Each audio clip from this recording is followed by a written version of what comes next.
Fellow Ghanaians, good evening, and once again, thank you for having me in your homes. Tomorrow, from 7 a.m. to 5 p.m., we go to the polls to elect a president and 275 members of parliament, whom we shall entrust with managing our affairs for the next 4 years. This will be the 8th time we shall be going through this important activity in the Fourth Republic.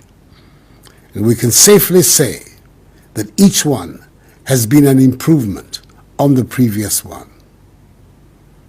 We have had 5 presidents in the history of this Fourth Republic, with peaceful transfers of power from a governing to an opposition party on 3 separate occasions. Redress at the Supreme Court was sought, rather than recourse to street protests and agitations when there was dispute over the outcome of an election. Tomorrow, we have yet another opportunity to deepen further these excellent credentials. I am fortified in my belief that we will, if indeed the successful holding of last Tuesday's special voting exercise is the measure. The Electoral Commission has already assured the country of its readiness to deliver another successful process, and it has, to this end, compiled the most credible voters' register in our history. So it is in our collective interest to help ensure that tomorrow passes off in an orderly, peaceful, and transparent manner. At the end of the day, there should be no lingering question about the legitimacy of the election, and the winning candidate at the end of the process should receive the unalloyed support of all. That is how we can strengthen our democracy and the peace and stability of our nation. Particularly in the wake of the pandemic, let us all adhere strictly to the COVID-19 protocols put in place at all the 38,622 polling stations, so we can cast our ballots in safety. We should therefore not panic or be afraid.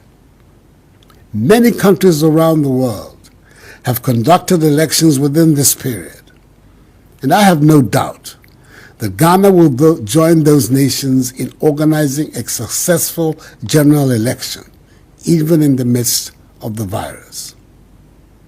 We should all remember the words of an ancient philosopher who said, and I quote, "The punishment suffered by the wise who refuse to take part in the government is to live under the government of worse men," unquote. Using your God-given and constitutional rights costs nothing, but staying home can come at a very steep price. So I entreat all eligible voters to turn out in your numbers, cast your vote, and thereby exercise your sovereign right to the making of government in the country. As President of the Republic and Commander-in-Chief of the Ghana Armed Forces, it is my responsibility to guarantee the peace of the nation. It is thus crucial that tomorrow's vote be conducted in an atmosphere of peace and security, devoid of intimidation and violence. The Ghanaian people are entitled to go about the exercise of their civic duties in peace and in freedom.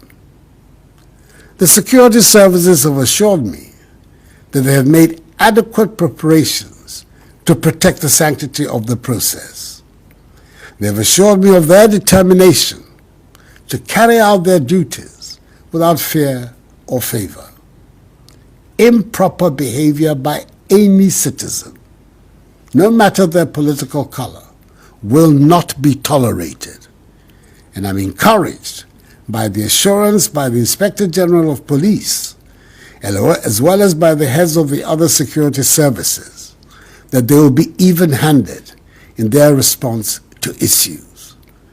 That is the only way the rule of law can be upheld. In view of the happenings on the continent, and indeed in West Africa, the entire world is looking up to us to maintain our status as a beacon of democracy, peace, and stability on the African continent. In this Fourth Republic, we've had the longest uninterrupted period of stable constitutional governance in our history, banishing the specter of instability that disfigured the early years of our nation's existence. And the benefits are showing. Together, let us continue to lay the platform for the evolution of a new Ghanaian civilization, which will give true meaning to the foundational values of freedom and justice on which our nation was conceived by its far-sighted visionary founders. Fellow Ghanaians, we can do it. So let us be up and doing, for our destiny beckons. May God bless us all in our homeland Ghana and make her great and strong. And thank you for your attention. Have a good evening and vote safely.